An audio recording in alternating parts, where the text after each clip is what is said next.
Well, hello there, and welcome to your live employment law session. Thank you so much for joining me. Thank you for being here. This is your live employment law session, and I'm Lior Samfiru, the employment lawyer with Samfiru Tumarkin LLP. And you're logged into the right place at the right time to learn about your employment law rights, about your workplace rights, about your job, your compensation, your boss, good boss, bad boss, or otherwise, to know what to do if you're facing a workplace issue. Again, this is live, so I want your questions. I want you to inundate me with your issues, your questions, your problems, so that I can give you some information, so I can help you. Of course, again, I'm Lior Samfiru, the employment lawyer with Samfiru Tumarkin LLP. You can find our law firm in Ontario, in British Columbia, and in Alberta. So if you're in one of those three provinces, we've got your back. But right now on this session here, I am live with you. If you want to talk about wrongful dismissal, ask a question. If you want to talk about constructive dismissal, ask a question. If you're being discriminated or mistreated, bullied, harassed, let's talk about that. If you're on a leave of absence, you want to know what to do. Can you go back? How long can you be off? Your employer may not be accommodating you. Ask the question. There's solutions, there's answers. We have some fantastic employment laws across Canada. And on this show, I'll tell you what they are, what they mean, and what you can do. Of course, this is only a 30-minute session. Beyond this session, you can connect with my team across Canada. Very easy to do. All you have to do is go to employmentlawyer.ca. Again, employmentlawyer.ca. When you're there, you can get all the contact information you can ever need, phone numbers, email addresses, all is there. But of course, when you're there, again, at employmentlawyer.ca, you can read a lot more about employment law and get some more information, more answers to the problems that you're dealing with. We want to make sure that you're never wondering, do I have rights? You're never wondering, is something illegal? We're giving you all this access to information and to answers so that you can be empowered. And one of the ways we do that right here, right now, by taking your questions live. Last few times I've logged on here, man, we had lots of questions. I want even more questions today. Keep me busy. There's no bad questions. I think I'm going to start answering some questions, but I want yours. Don't hesitate. Ask it, okay? If you've just joined us, I'm Lior Samfiru, the employment lawyer with Samfiru Tumarkin LLP, live here with you, for you, answering your live questions about employment law, about workplace rights. So ask away. All right, I think we get started right now with the first question of the day. And this question is from Nitin. Sorry if I mispronounce it. Why is mediation so effective in resolving wrongful termination disputes, and what to expect when someone attends one? So a mediation is a mandatory step whenever there's litigation in many places, not in every place, but a mediation is an opportunity in an employment dispute for the employee and their lawyer to meet with the employer and their lawyer, as well as with a neutral mediator, for the sole purpose of trying to resolve the case. And what I mean by resolve is to come to an agreement as to what the employer is going to give the employee, and in exchange for which the employee would drop the case. Now, the mediation is extremely effective. Over 90% of cases that go to mediation resolve at mediation. It's effective because everyone is there for one purpose, and that is to resolve the case. And we're being helped by a neutral mediator who is usually an experienced lawyer who is there to try to push and convince, to try to broker a deal. So really, it's a negotiation. The mediator is going to send offers back and forth and talk with each side about their cases. You may not see the other side. So yeah, it's a very effective way to resolve employment disputes. Oftentimes, I want you to remember, we can resolve these disputes without mediation, without any legal proceedings. Sometimes once your employer or former employer just hears from me or my team, they want to resolve it, they're done, they want to pay what they have to pay and be done with this. So don't be afraid of the legal process, okay? Don't be afraid of long legal proceedings. It's not going to happen, okay? Not in employment law. So if you're let go, if you have a workplace issue, let's talk about that. Let's make sure you get what you're owed. And of course, to connect with me and my team, very easy to do. Just go to employmentlawyer.ca. Again, employmentlawyer.ca. So make that happen. Right now, if you've just joined us, I'm Lior Samfiru, the employment lawyer. Going to answer some more questions live. I see some more questions have come in. I'm going to answer them. In the meantime, I want you to ask your questions as well. Again, employment law, workplace rights. This is the time, this is the place to get some answers, some help, and some guidance. Okay, right now we're still live, so I'm going to continue answering questions. I'm going to get to yours, but ask it. All right, let's see. Next question is from Jessica. I've been working for 15 years in a leadership role with no employment contract. I was recently placed on a temporary layoff, which then became permanent. They offered me 28 weeks. Do you think that is sufficient? Does the layoff period change my entitlement at all? Not even close to being enough. Okay, Jessica. So the main factors that go into assessing how much you're owed are your age, your position, and the length of your employment. So I know you've been there for 15 years in a senior role. I don't know your age, but at a minimum, you're probably going to be looking at 12 months of severance. And that could be much more. It could be as much as 18 or 20 months as well if you're older. So 28 weeks, let's call it 6.5 months. That's half, maybe less than half of what you're owed. Not even close. The layoff period doesn't change any of that. This is extremely common, so common. When people are let go, they're not offered their proper severance. In this case, Jessica, who had been there for 15 years, was offered 6.5 months severance. She's owed more than double that. So the vast majority of people, when they come to me with that severance offer, that offer is a lot less than what the real amount needs to be. Why? Because your employer either hopes that you don't know your rights, or maybe they don't know their obligations. Either way, the 90%, 9 out of 10 times when I stare at a severance package, I shake my head. I'm saying, what the heck is this employer thinking? So this is a wrongful dismissal, Jessica, because you're owed double, maybe more than what you've been offered. So what I want you to do is I want you to connect with me off air. Very easy to do. You just go to employmentlawyer.ca. You see that address on the screen, and I'll help you get that severance. Very important question. I'm glad you asked it, and I'm glad you didn't accept. If you had signed off on that 28 weeks, you're done, unfortunately, because once you've accepted it, there's a deal. Don't do that ever. No matter what you think of that severance offer, talk to me, talk to my team. If you don't like us, talk to someone else. But you have to get advice before you sign off on that severance offer every single time.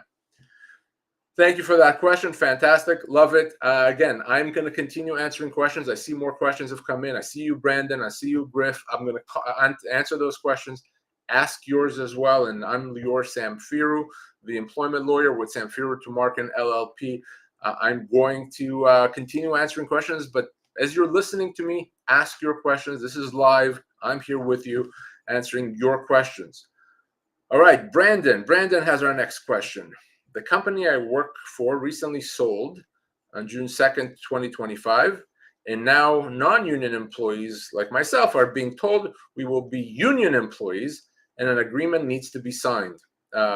In the collective agreement, I read things I didn't like. Personally, I think this could be headed towards constructive dismissal. This has been my second job since leaving high school.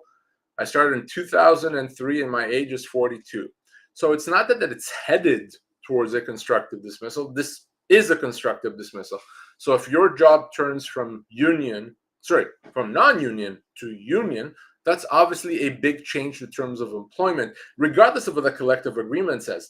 To be a non-unionized employee now become unionized, that's a big change. So yeah, you may be able to consider that a constructive dismissal and get severance. So let's say you've been there for 22 years, 42, you're probably looking at 16 to 18 months of severance, okay? That's what's owed to you here.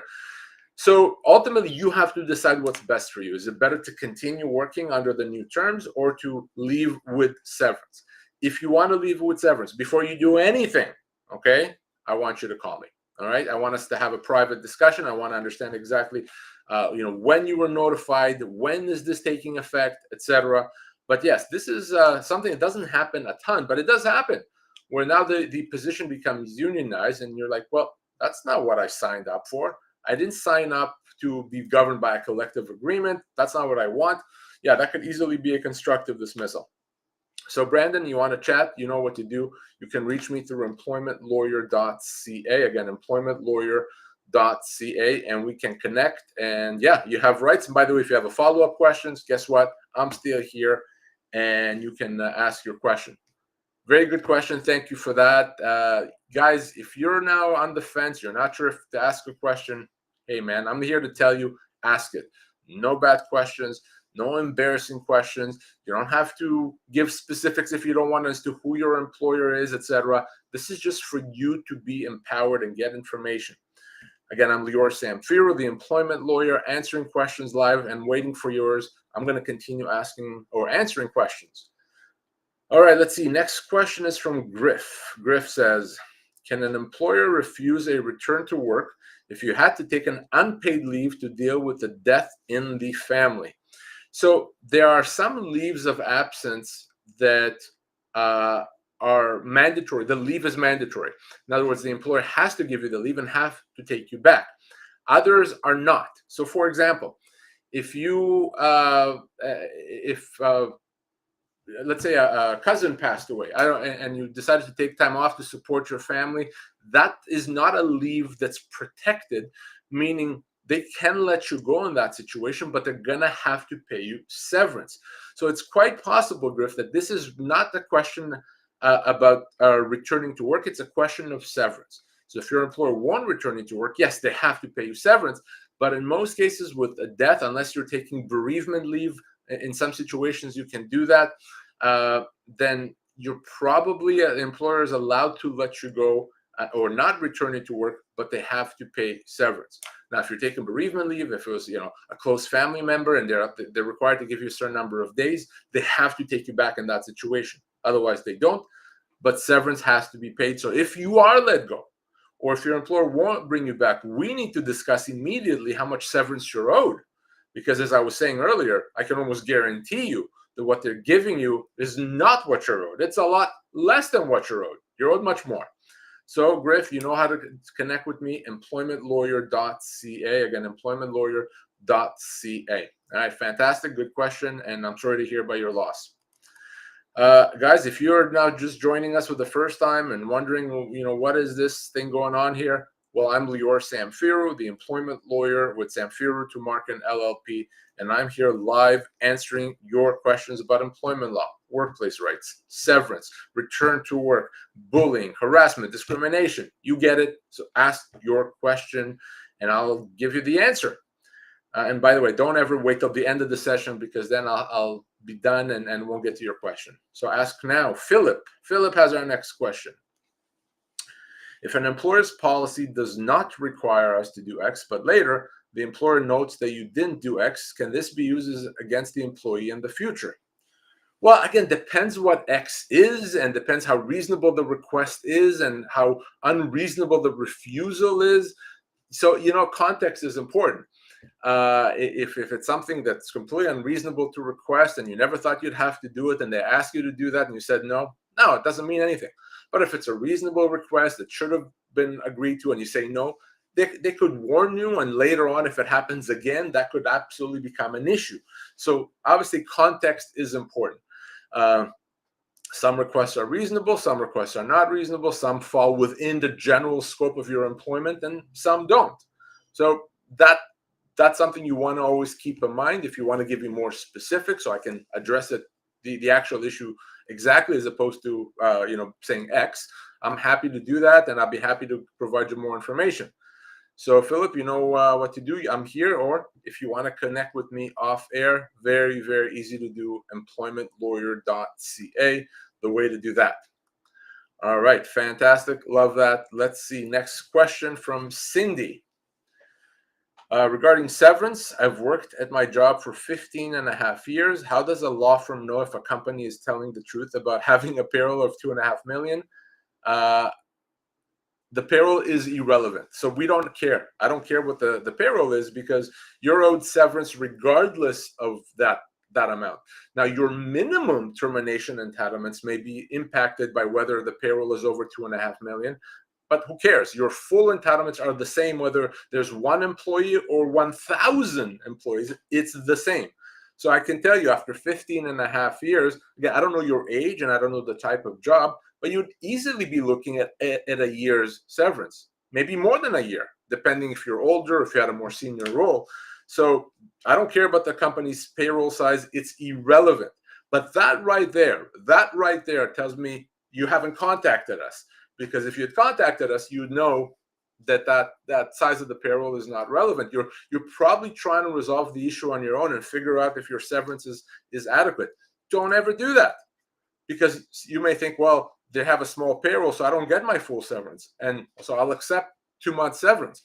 Holy cow, no, don't do that, because your full severance has nothing to do with the size of the payroll. So, okay, and you say you're 55, social worker. Yeah, you're probably owed closer to 16 months of severance. 16. So, Cindy, you got to call me if you lost your job, okay? And before you sign anything, size of the payroll, irrelevant. Big company, small company, doesn't matter, okay? Employmentlawyer.ca. And this is a fantastic opportunity to tell you how you can find out how much severance you're owed, okay? You can do that right now. You don't need to ask the company. You don't need to do anything to find out how much severance you're owed. This is true for everyone. You grab your smartphone, your desktop, your tablet, whatever you want, and you go to pocketemploymentlawyer.ca. Again, pocketemploymentlawyer.ca. And when you're there, the first thing you'll see is something called the severance calculator. You just click on that severance calculator, and then you answer a few questions, and it's going to give you an assessment of the severance that you're owed. And you'll see that none of the questions ask you about the company's payroll, because it's not relevant. It's going to ask about your age, your position, length of your employment, and it's going to tell you if you're owed 6 months severance, 8 months, 24 months, etc. It's completely free. It's completely anonymous. You don't have to put in your name, the company's name. You don't have to put in where you work. None of that. It's just there for your benefit. So again, pocketemploymentlawyer.ca. Click on the severance calculator. Well over 2 million Canadians have used it already. Use it as well. Again, pocketemploymentlawyer.ca. Click on the severance calculator. But right now, I am still here with you live. I'm going to answer more questions. You still have time. If you ask your question right now, I guarantee you an answer during this session. Guaranteed. Okay, you will not leave here disappointed. But if you wait too much longer, I may not be able to get it. Okay. So because of that, I want your question. I'm going to continue answering, and I'm Lior Samfiru, the employment lawyer. All right, Larry. Larry has our next question. I have faced a lot of verbal harassment and beratement from the owner of the clinic I work at. After the most recent interaction, I handed in notice over email. 1 week of it will be vacation, and that was already approved. My contract stipulates I need to give 2 weeks, but I'm nervous about going in to work the next week.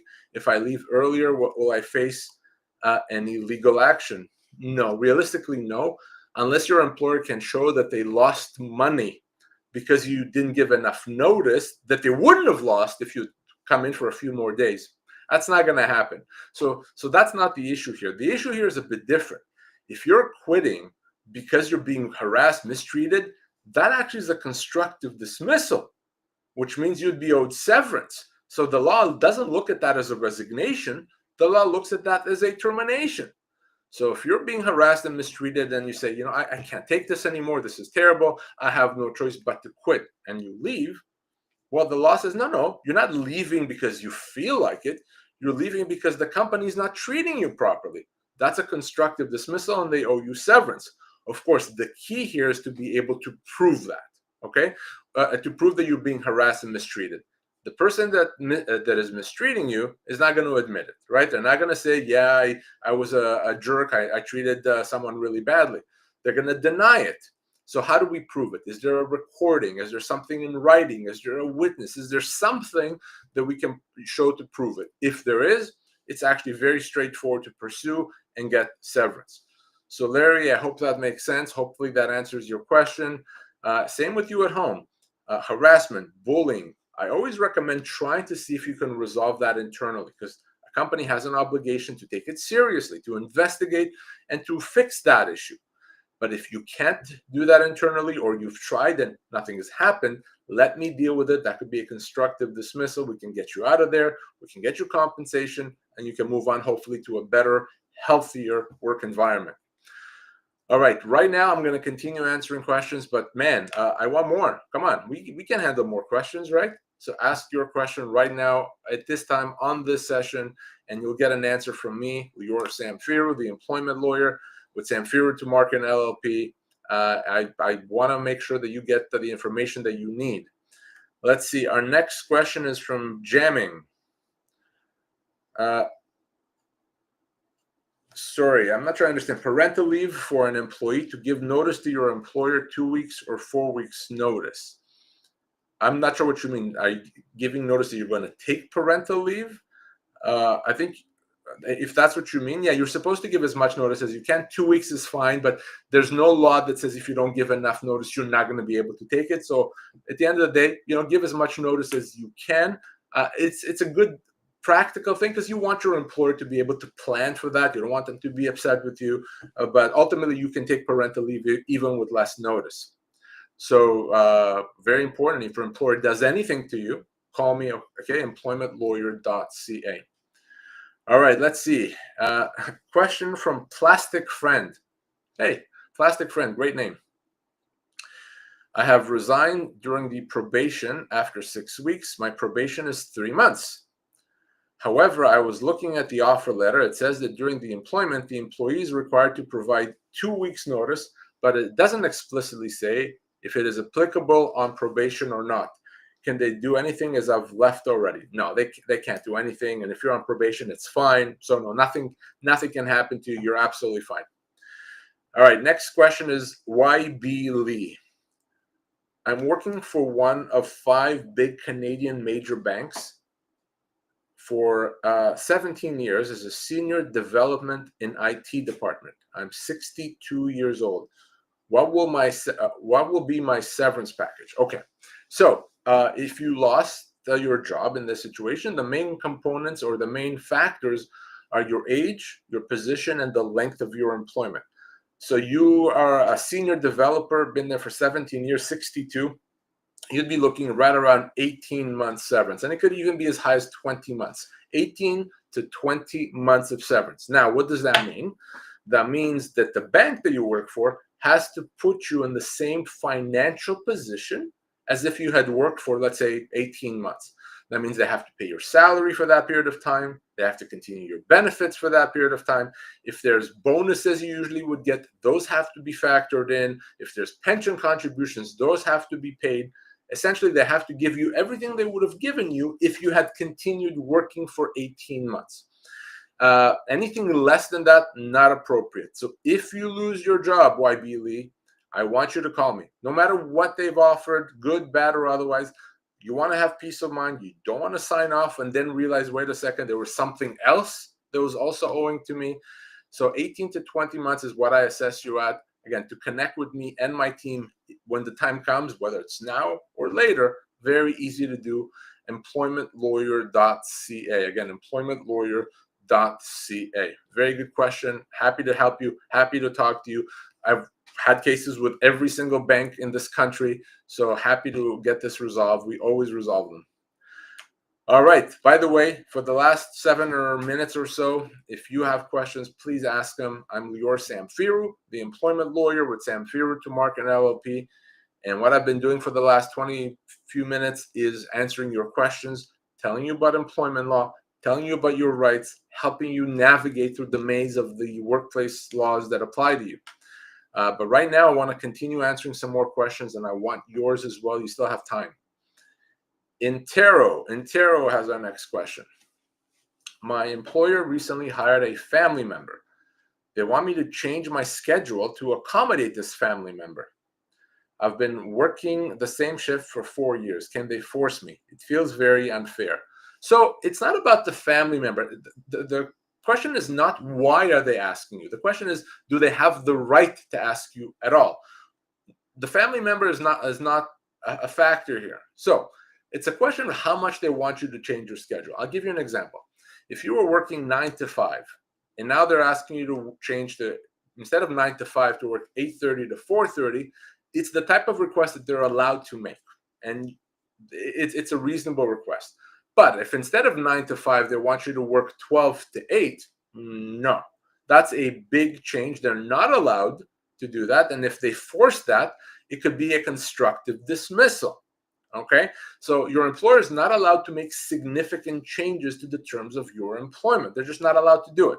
So it's a question of, are they asking for a significant change? If you used to work mornings, now you're going to be working afternoons. If you used to work weekdays, now they want you to work weekends. I think you get the idea. Now, if you want to tell me what is the change that they're asking you to make, you can tell me right now. I'll tell you whether that's a legal request or not a legal request. So the devil's in the details. But the fact that it's because of the cousin, that doesn't matter. Even if it was for other reasons, the answer would be the same. Okay? So happy to talk to you more if you want to ask me or tell me about how they want you to change your shift. So that's always very true when your employer wants to make significant changes in terms of employment. So could your employer cut your pay from 60,000 to 58? That's not going to make you very happy, of course, but it's probably something they can get away with. Not fair, not nice, but not something that the law is going to do much about. On the other hand, if they want to reduce you from 60,000 to 50,000, no. That could absolutely be a constructive dismissal. That's a significant change. It's a big change. When it comes to salary, usually you need to be in that 12 to 15% range before they actually get to constructive dismissal. So very important to keep that in mind. The same with hours, same with work location, demotions. All those things could be constructive dismissal. So the key is to do something about it quickly. If you just accept and continue working, you're stuck. And then potentially you've also given your employer the right to do it again. So very important to remember. But right now, I still want you to ask a couple more questions. I'm going to see if I can answer some more. I'm Lior Samfiru, the employment lawyer. And next question is from Sally. Sally the Slice. Man, you guys have good names. All right, Sally says, I've been thinking about starting my own business lately. Would my current employer be allowed to sue me for this? It would be a similar business. So first of all, obviously, you would not do that while you were working for your employer, okay? So if you're starting a business that's competing with your employer while working for your employer, yeah, they could sue you for that potentially and fire you for cause. But if you're going to quit and start a similar business, in most cases, that is absolutely fine, but we do want to look at your employment agreement. Number one, your employment agreement may prohibit you from going after certain customers or clients. You may also have a non-compete. That non-compete probably not enforceable unless you're in a very senior role. So there's some information that we need. If you don't have any employment agreement, that's good news. It means there's no limits as to what you can do, again, unless you're an executive. So best advice is this, because this can be tricky and you don't want to get into a lawsuit situation. Let's have that chat. I want to find out more about you, about the job that you had before, about the business you're going to start, and of course, to look at your employment agreement, okay?